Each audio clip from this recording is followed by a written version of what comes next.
नमस्कार दोस्तों, मुद्दा क्या है कि नए एपिसोड में आपका स्वागत है। दोस्तों, ताइवान वाला मामला दुनिया भर में नंबर 1 पर ट्रेंड कर रहा है। क्या क्या कह रहे हो? नहीं पता? भाई क्यों नहीं पता? पता होना चाहिए, क्योंकि दुनिया भर में कोई देश किसी दूसरे देश पर हमला करके कब्जा कर रहा है।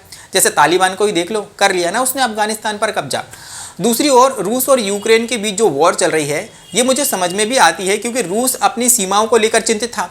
लेकिन ताइवान वाला जो मुद्दा है, वो क्या मुद्दा है? इसको लेकर अमेरिका और चीन में क्यों ठनी पड़ी हुई है? Now tensions have spiked sharply in the Asia Pacific after US's House Speaker Nancy Pelosi visited Taiwan. Taiwan has condemned the drills, calling it an attempt to threaten important ports in urban areas and, more importantly, unilaterally undermining regional stability, drive them away.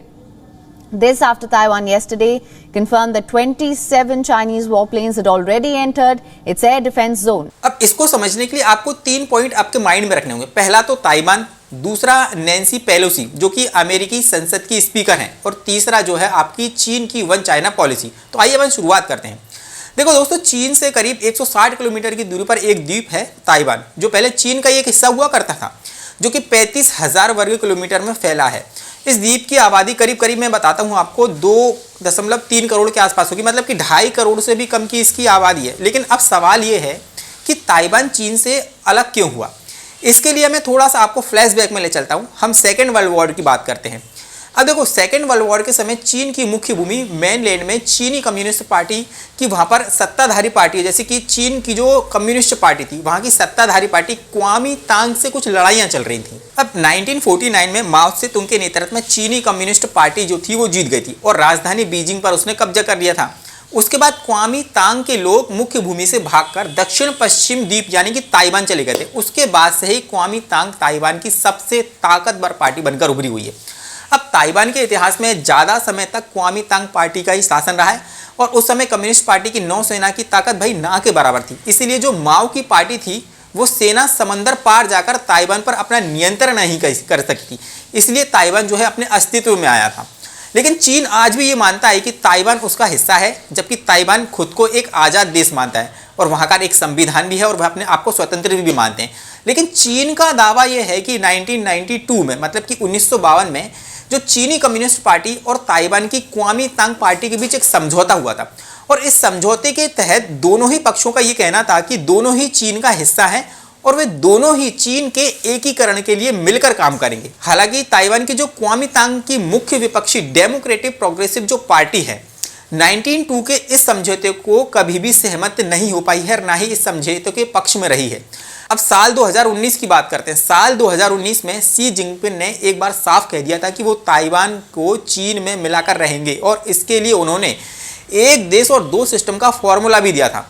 लेकिन Taiwan ने इसे स्वीकार नहीं किया था। Taiwan का कहना है कि वो पूरी तरीके से आज़ाद हैं, स्वतंत्र हैं, वो एक तरीके से स्वतंत्र देश के रूप में अपने आप को मानते हैं, उसकी एक संप्रभुत्वता भी है। लेकिन अब आपके मन में एक सवाल उठ रहा होगा कि जो अमेरिका है, वो चीन और ताइवान के इंटरनल मामले को लेकर इतना इंटरेस्ट क्यों ले रहा है? इसका सबसे बड़ा कारण है one China policy. One China policy को बहुत ही आसानी तरीके से मैं आपको समझाने की कोशिश करता हूं। देखिए, चाइना की जो वन चाइना पॉलिसी है, उसके तहत चीन जो है ताइवान को अपना एक हिस्सा मानता है। जैसे कि मैंने पहले ही आप लोगों को बताया कि भाई चीन अभी भी ताइवान को अपना एक हिस्सा मानता है और उसका एकीकरण की बात के लिए हमेशा अड़ा रहता है। अब वो बात और है कि ताइवान इस पॉलिसी को लेकर बिल्कुल भी उसके पक्ष में नहीं है और इसको बिल्कुल भी एक्सेप्ट नहीं कर रहा है। अब चीन की वन चाइना पॉलिसी को आप बहुत ही आसानी से समझना, बहुत ही आसानी से आपको समझ में आ जाएगी। इस पॉलिसी के तहत अगर कोई भी देश चाइना से कोई भी पॉलिटिकल संबंध रखना चाहता है, मतलब कि राजनीतिक संबंध रखना चाहता है, तो उसे ताइवान से कोई भी संबंध नहीं रखना होगा। मतलब कि कोई भी देश अगर चीन से पॉलिटिकल और राजनीतिक कॉन्टेक्ट रखना चाहता है, संबंध रखना चाहता है, तो उसे ताइवान से सारे के सारे संबंध तोड़ने होंगे। वर्तमान में चीन में 170 कूटनीतिक देश साझेदार भी हैं, जिसमें संयुक्त राष्ट्र भी शामिल है, जबकि ताइवान के केवल 22 साझेदार हैं। देखिए, अब मतलब साफ है कि संयुक्त राष्ट्र संघ सहित दुनिया के ज्यादातर देश वन चाइना पॉलिसी के तहत ताइवान को स्वतंत्र देश नहीं मानते, बल्कि चीन का ही एक हिस्सा मानते हैं। लेकिन अब एक और अमेरिका वन चाइना पॉलिसी के तहत ताइवान को अलग देश नहीं मानता, वहीं दूसरी ओर ताइवान को हथियार भी सप्लाई करता है। मतलब अमेरिका अपनी स्थिति कभी भी स्पष्ट करना ही नहीं चाहता, दे प्ले माइंड गेम। अब ऐसे ही उसने क्या किया था, रूस और यूक्रेन के मामले में किया था, जो वॉर छिड़ी हुई है। एक तरफ उसने यूक्रेन का जो है सपोर्ट किया, मतलब कि यूक्रेन को भड़काया लेकिन फिर भी उसका युद्ध में जो है वॉर में उसका सपोर्ट नहीं किया। ऐसे ही मामला मुझे लगता है कि ताइवान के साथ होने वाला है। ताइवान फर्स्ट आइलैंड चेन के नाम से कहे जाने वाले उन टापुओं में गिना जाता है दोस्तों, जिसमें अमेरिका के कई ऐसे करीबी क्षेत्र शामिल हैं जो अमेरिका की विदेश नीति के लिए अहम माने जाते हैं। और अमेरिका की विदेश नीति के लिहाज से ये सभी द्वीप काफ़ी इंपॉर्टेंट हैं। अब यदि चीन ताइवान पर कब्जा कर लेता है तो चीन पश्चिमी प्रशांत महासागर में अपना दबदबा दिखाने के लिए आज़ाद हो जाएगा और उसके बाद गुआम और हवाई द्वीपों पर मौजूद अमेरिका के सैन्य ठिकानों पर भी खतरा हो सकता है। अगर चीन ताइवान पर कब्जा कर लेता है तो फिर अमेरिका के सैन्य ठिकानों पर खतरा बना हुआ है। लेकिन मुद्दा ये है कि ये मामला अभी इतना क्यों तूल पकड़ रहा है, क्योंकि चीन की धमकी के बाद भी अमेरिकी संसद की जो स्पीकर हैं नैन्सी पेलोसी वह ताइवान की यात्रा पर पहुंची थी। Speaker Pelosi left Taiwan this morning, but when the men came. Pelosi mocked China's reaction in an appearance with Taiwan's president. Whether it's certain insecurities on the part of the president of China as to his own political situation that he's rattling a saber, I don't know. As she और 25 साल बाद ऐसा हुआ है कि भाई कोई America का नेता और इतना बड़ा नेता, इतनी शक्तिशाली जो नेता है वह ताइवान की यात्रा पर पहुंची है। दोस्तों अमेरिका में राष्ट्रपति जो बाइडेन के बाद और कमला हैरिस के बाद नैन्सी पेलोसी जो कि अमेरिका की संसद की स्पीकर हैं वो एक शक्तिशाली महिला के तौर पर उभर कर आई हुई हैं। नैन्सी पेलोसी के ताइवान पहुंचते ही चीन ने ताइवान के डिफेंस जोन को चारों तरफ से घेर लिया और 21 लड़ाकू विमान तैनात कर दिए थे।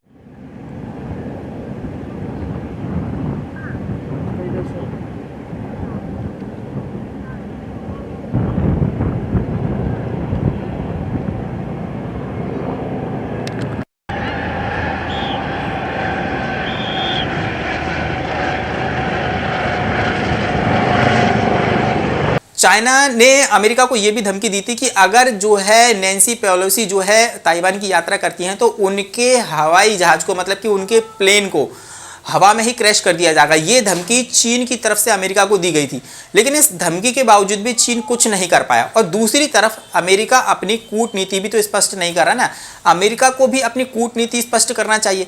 एक तरफ अमेरिका का कहना है कि अगर चीन ताइवान पर हमला करता है तो अमेरिकी पूरी तरीके से ताइवान के समर्थन में उतरेगा।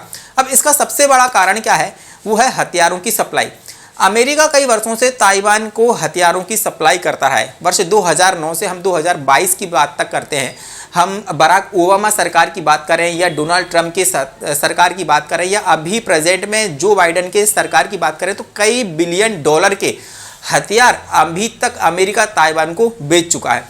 अब इसका असर ये हुआ है कि चीन ने ताइवान के हवाई और जलीय क्षेत्र में अपनी घुसपैठ बढ़ा दी है और इस वक्त चीन के पास दुनिया की सबसे बड़ी नौसेना है। अगर चीन ने ताइवान पर कब्जा कर लिया तो पश्चिमी प्रशांत महासागर में वह अपना दबदबा कायम कर लेगा और इससे गुआम और हवाई द्वीपों पर अमेरिका की मिलिट्री बेस को भी बहुत ही खतरा हो सकता है। अब सबसे बड़ा सवाल यह है दोस्तों कि दुनिया के लिए ताइवान इतना अहम क्यों है। मैं आप लोगों को बताता हूँ, क्योंकि ताइवान की अर्थव्यवस्था दुनिया के लिए बहुत मायने रखती है, क्योंकि 2.3 करोड़ की आबादी वाले ताइवान की टोटल जीडीपी 774 बिलियन डॉलर है।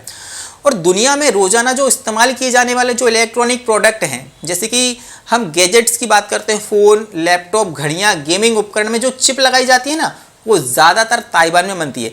चिप के मामले में ताइवान दुनिया की बहुत बड़ी ज़रूरत है। एग्जाम्पल के लिए मैं आपको वन मेजर कंपनी की बात बताता हूँ। वन मेजर कंपनी वह कंपनी है जो दुनिया की अकेले ही आधे से अधिक चिप का उत्पादन करती है। 2021 में दुनिया का चिप उद्योग 100 अरब डॉलर का था और इस पर ताइवान का दबदबा है। अब अगर चीन का ताइवान पर कब्जा हो जाता है तो दुनिया के इतने अहम उद्योग पर चीन का नियंत्रण हो जाएगा। लेकिन ये बात भी स्पष्ट है, ये बात एकदम सत्य है कि ताइवान चीन की सैन्य शक्ति का मुकाबला कभी नहीं कर सकता।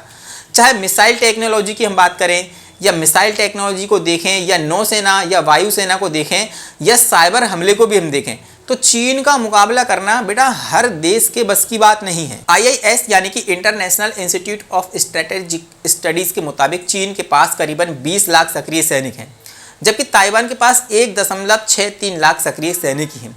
अब इस तरह चीन की जो ताकत है इस मामले में करीबन 12 गुना है।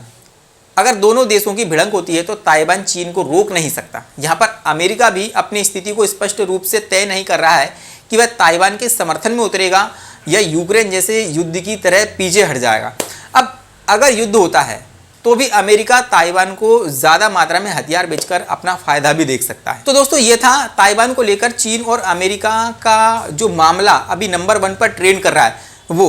तो इसमें आप लोगों की क्या राय है, आप मुझे जरूर से जरूर कमेंट करके बता सकते हैं। तो फिर मिलता हूं मैं किसी नेक्स्ट एपिसोड में, किसी नेक्स्ट मुद्दे पर बात करेंगे। तब तक के लिए जय हिंद और धन्यवाद।